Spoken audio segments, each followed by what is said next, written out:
ब्रह्मा जी ने सृष्टि बनाई, केवल पैदा कितने लोगों को? केवल 4 लोगों को। 4 ही लोगों से सृष्टि बन गई। आप लोग खुद ही दिमाग लगाएं। इसका मतलब है पूरी की पूरी गप है, सृष्टि ब्रह्मा जी ने नहीं। गलत तो नहीं बता?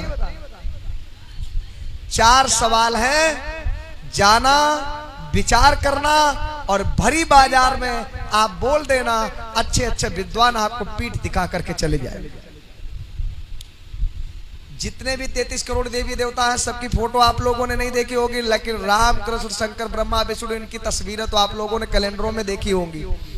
देखी है कि नहीं देखी है? ठीक। अब सवाल यह है, कपड़े का आविष्कार किसने किया? भगवान ने, इंसान ने? बोलिए एक साथ में, आगे से पीछे तक। कपड़े का आविष्कार किसने किया?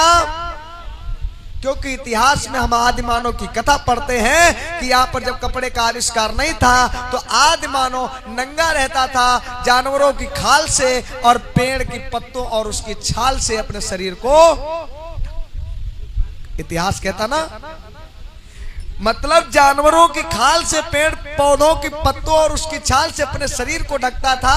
आदि मानव नंगा रहता था जब कपड़े का आविष्कार नहीं हुआ था। तो आप विचार करिए, आपने ब्रह्मा जी को देखा, शंकर जी को देखा, पार्वती को देखा, लक्ष्मी जी को देखा, विष्णु जी को देखा, सारे लोग कपड़ा पहने हैं।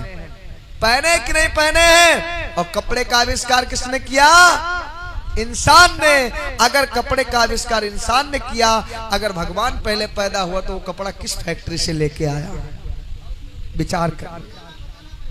सुनार की दुकान थी नहीं, सोने का आविष्कार हुआ नहीं था, धातुओं का आविष्कार हुआ नहीं था, सुनार की दुकान थी नहीं, तो उस समय भगवान का मुकुट, भगवान के कुंडल, लक्ष्मी जी की नथुनिया, ये किसकी दुकान से आई? किसने गढ़ा था? इसका मतलब सुनार पहले पैदा हुआ। भगवान आटा, दाल, तेल, ये किसने बनाया? किसने बनाया? इंसान ने। और भगवान 56 प्रकार का भोग खाता था। जब लड्डू, बर्फी, मिठाई बनती थी तो चीनी किस फैक्ट्री की जाती थी? कढ़ाई थी नहीं, खोया किस कढ़ाई में उठा जाता था बर्फी बनाने के लिए?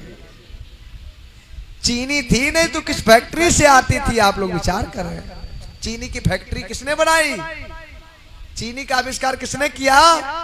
इंसान ने। और बर्फी का आविष्कार तो ब्रह्मा जी, विष्णु जी, शंकर जी स्वर्ग लोक में रहते थे, तो उनके वहां ब्रह्म जो है क्या नाम, 56 प्रकार का भोजन बनता था। 56 प्रकार के मसाला कौन लेके आया? किसकी दुकान से? जब बनिया था नहीं, सरसों का तेल था नहीं, कोल्हू लगा नहीं था। क्योंकि यंत्रों का आविष्कार किसने किया? इंसान ने किया ना।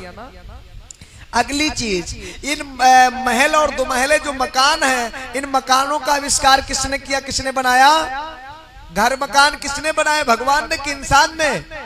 क्योंकि इतिहास कहता आदि मानव समूह बनाकर, झुंड बनाकर के जंगलों में रहता था। अगर इंसान ने जो है मकानों का आविष्कार किया, घरों का, भवनों का निर्माण इसने किया, आविष्कार इसने किया, तो आपके जो भगवान थे वो महलों में रहते थे, तो उनकी छत डालने कौन जाता था? कौन से मसाला की वो छत बनी थी? सरिया, सीमेंट, गारा, ईंट कहां से आया था? कौन वैज्ञानिक पहले पैदा हुआ?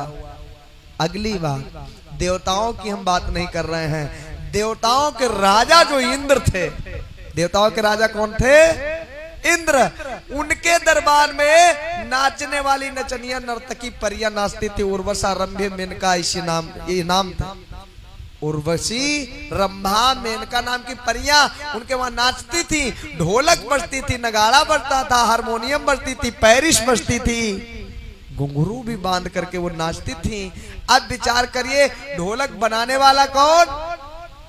बजाने वाला कौन? जब देवताओं के राजा इंद्र के दरबार में नृत्य होता था, तो इसका मतलब इंद्र बाद में पैदा हुए और ढोलकिया और नगाड़ा बजाने वाले पहले पैदा हुए। तब तो उनके दरबार में मनोरंजन होता था। जब देवतन के राजा ही नहीं रहे तो देवता कैसे हो सकते हैं? बस मैं इन्हीं बातों के साथ में अपनी वाणी को विराम देता हूं। अगर एक भी बात अगर आपको लगे कि ये झूठ है तो अपने दिमाग से कस के मंथन करना, खो तर्क की कसौटी पे कसना, और जब कसोगे तो सत्य निकलेगा कि क्या सही है क्या गलत है। दूध तो सब पैदा करते हैं, दूध खाना सब जानते हैं, लेकिन दूध के अंदर घी छिपा है सबको नजर नहीं आता। दूध के अंदर ही घी होता है, लेकिन वो सबको नहीं दिखता है। अगर घी प्राप्त करना है तो दूध को जमाना पड़ेगा, और जमाने के बाद में बहुत मेहनत करनी पड़ेगी, मथानी चलानी पड़ेगी, तब घी निकल करके बाहर आएगा। और वो 1000 रुपए किलो बिकेगा, और जहां से घी निकलता है वो 50 रुपए किलो बिकेगा, 1000 रुपए कुंटल बिकेगा।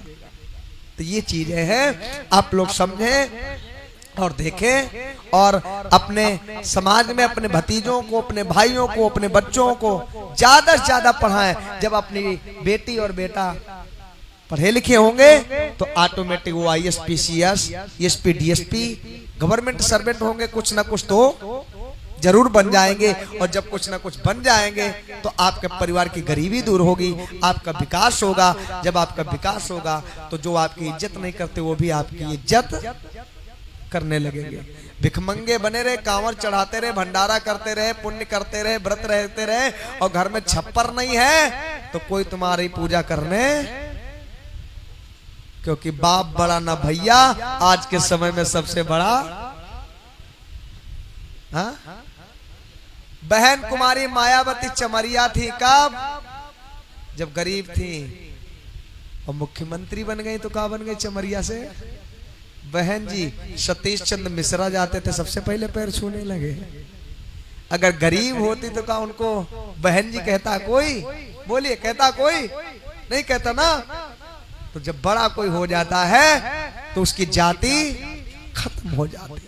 बाबा साहब नीच थे, चमार थे, सब कुछ थे। महात्मा गांधी भी कहते थे कि नीच है, वो चमार नहीं महार थे, मैंने भी बताया था। बाबा साहब नीच थे, शूद्र थे, सब कुछ थे। महात्मा गांधी, नेहरू सब जानते थे, लेकिन बाबा साहब के पास जब 32 डिग्रियां हो गई, वो डॉक्टर, मास्टर और बैरिस्टर सब कुछ बन गए, तो नेहरू जी ने सबसे पहले अपनी मौसी की बिटिया उनके संग ब्याह दी। जो बाबा साहब की दूसरी पत्नी थी सविताबाई, वो पंडित जवाहरलाल नेहरू की सगी मौसी की बिटिया थी। वैसे वो नीच थे, और जब वो सक्षम हो गए तो सबसे पहले अपनी बिटिया भी आए दिए। ये समझिए, जब सक्षम हो जाएंगे तो आपकी जाति खत्म हो जाएगी। अगर आप गरीब है तो किसी भी बिरादरी की हो, इज्जत आपकी।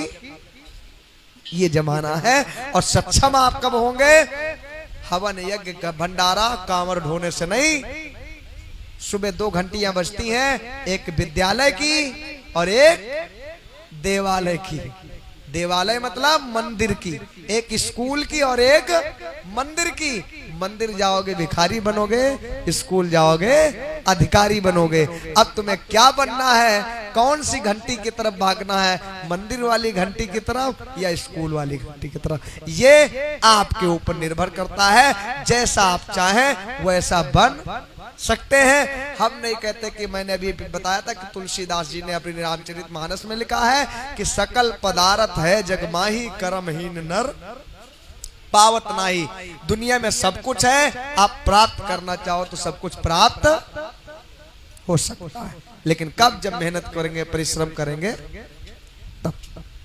बोलिए भगवान बुद्ध की।